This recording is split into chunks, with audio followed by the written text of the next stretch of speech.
Soyez bénis au nom de Jésus. Nous bénissons le Seigneur pour ce dimanche. Vous savez que le dimanche, c'est le jour du Seigneur. Que la grâce de Dieu soit avec vous. Nous allons prier. Seigneur, merci pour ce jour de résurrection qui nous rappelle que tu as vaincu la mort, tu as vaincu tout ce que l'ennemi a mis en œuvre contre l'humanité entière. Tu es venu clouer tout cela à la croix. Tu as dit l'acte dont les ordonnances nous condamnaient, tu l'as cloué à la croix. Non seulement cela, tu as livré publiquement en spectacle les dominations, les autorités, les principautés, les esprits méchants dans les lieux célestes. Tu les as vaincus à la croix.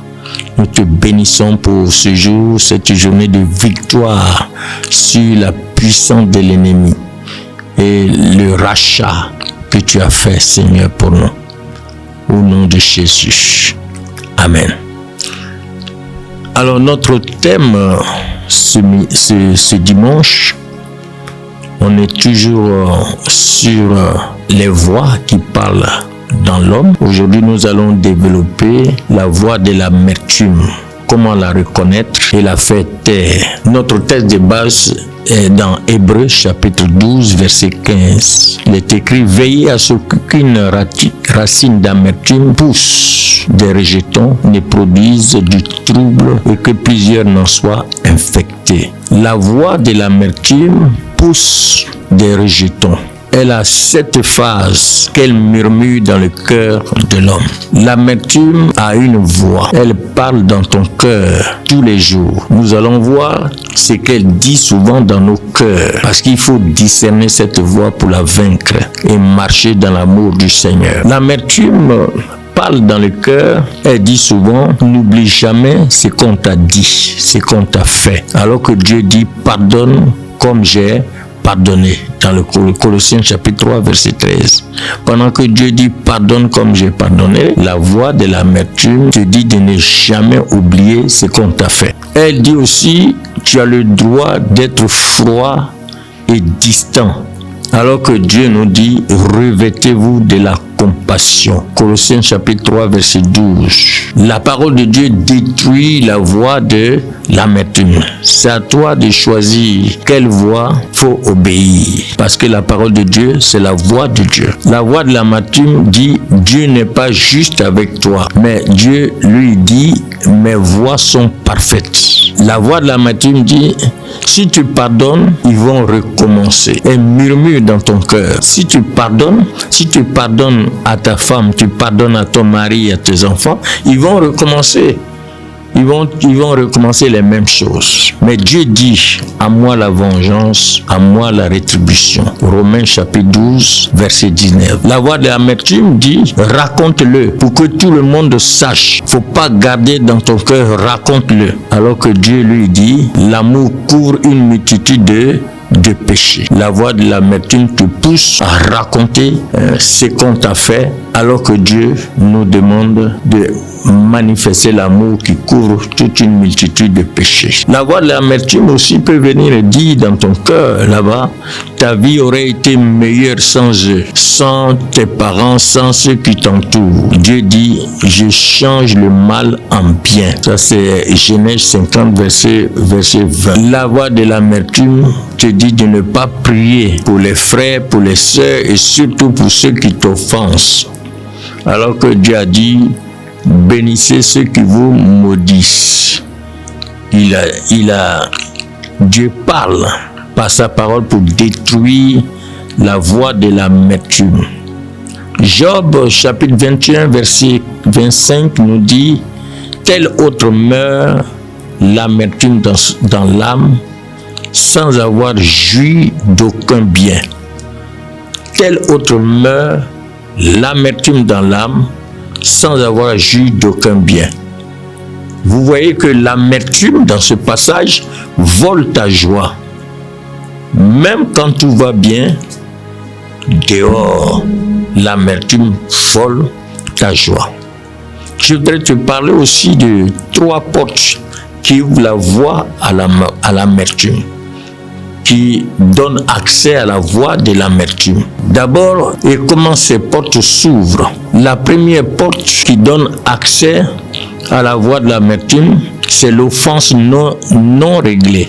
Une offense non réglée. Dans Genèse chapitre 4, verset 5, Caïn contre Abel, il est écrit: tu refuses de parler, la voix de l'amertume t'entraîne à refuser de parler, à ruminer ce qu'on t'a fait. Et le Seigneur dit que le soleil ne se couche pas sur ta colère, sur ton amertume. Éphésiens chapitre 4, verset 26. La deuxième porte, c'est la déception envers Dieu.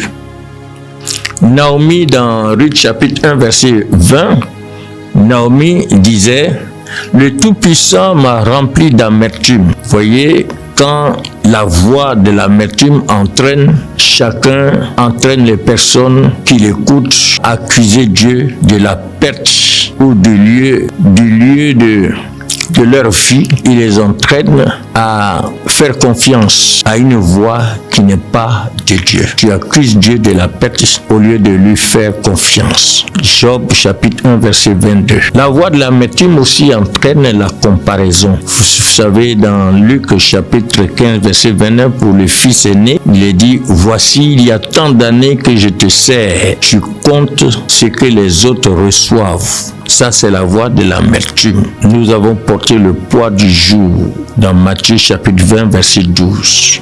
Les 4 poisons qui libèrent la voix de l'amertume. Le premier poison dans Actes chapitre 8 verset 23, Pierre pouvait dire: je vois que tu es dans un fiel amer et dans les liens de l'iniquité. L'amertume devient un lien, une maladie, une insomnie, une dépression. Proverbe 17 verset 22 dit: un esprit abattu dessèche les eaux. Le deuxième poison, c'est pour les autres. Hébreux 12, 15 que nous avons lu, plusieurs en soient infectés. Quand l'amertume est là, ça affecte les autres puisqu'elle produit du fruit. Tu empoisonnes tes enfants, ton couple, ton église avec ton discours amer. Le troisième poison, c'est pour ta prière. Marc 11, 25. Si vous ne pardonnez pas, votre Père ne vous pardonnera pas. L'amertume bloque le ciel, puisque tu ne peux pas prier et compter sur l'exaucement de Dieu si ton cœur est amer. Le quatrième poison qu'il faut éviter pour vaincre l'amertume, te libérer de l'amertume. Ce poison que l'amertume cause, c'est le poison de ta destinée. Hébreux 12, 16 dit qu'il n'y est ni impudique ni profane comme Ésaü. Pourquoi Ésaü a perdu son héritage à cause de l'amertume. Moïse a perdu Canaan à cause d'un excès de colère amère. Il faut donc comprendre cela, les armes de l'amertume, et te libérer de l'amertume. Alors, comment faire taire la voix d'amertume? Quels sont les antidotes de l'amertume? Je vais prendre 3 points, 3 actes qu'il faut poser pour faire taire l'amertume. Premier se trouve dans Deutéronome chapitre 29 verset 18. Qu'il n'y ait parmi vous ni racine qui produise du poison et de l'absinthe. Quand est-ce que c'est devenu amer? Il faut noter le nom, la date et l'événement. Et ton action, qu'est-ce qu'il fait? Qu'est-ce que tu dois faire? Tu dois écrire le nom de la personne.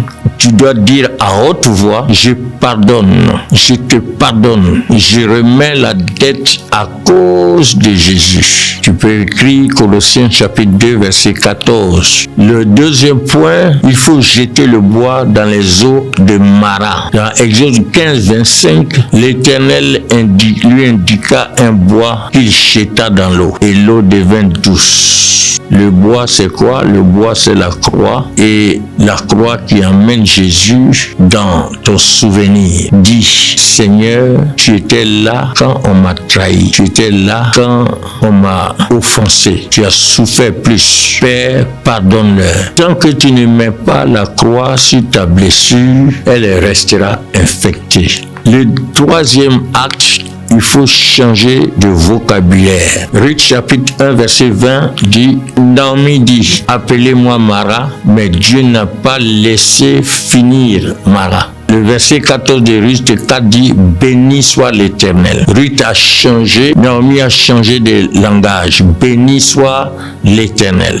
Proverbe 18, verset 21. La mort et la vie sont au pouvoir de la langue. Arrête de dire je suis amer, je suis brisé, je ne ferai plus confiance. Commence à dire je suis guéri, je suis libre, Dieu restaure, il me fait revivre. Osée chapitre 6 verset 2. Nous allons prier ensemble. Père, au nom de Jésus, je fais taire la voix de l'amertume dans mon cœur. Selon Hébreux 15, j'arrache toute racine amère. Elle n'aura plus de rejetons. Je refuse le fiel. Je choisis la douceur. Je pardonne. Je le bénis. Je le libère. Jette ton bois, Seigneur, dans mes eaux de Mara. Que mon âme amère devienne douce comme le miel. Je ne me priverai plus de ta grâce. Ta grâce me suffit. Saint-Esprit, sois le gardien de mon cœur. Je déclare, l'amertume meurt, la joie de l'Éternel est ma force. Néhémie chapitre 8 verset 10. Au nom de Jésus, j'ai prié. Amen.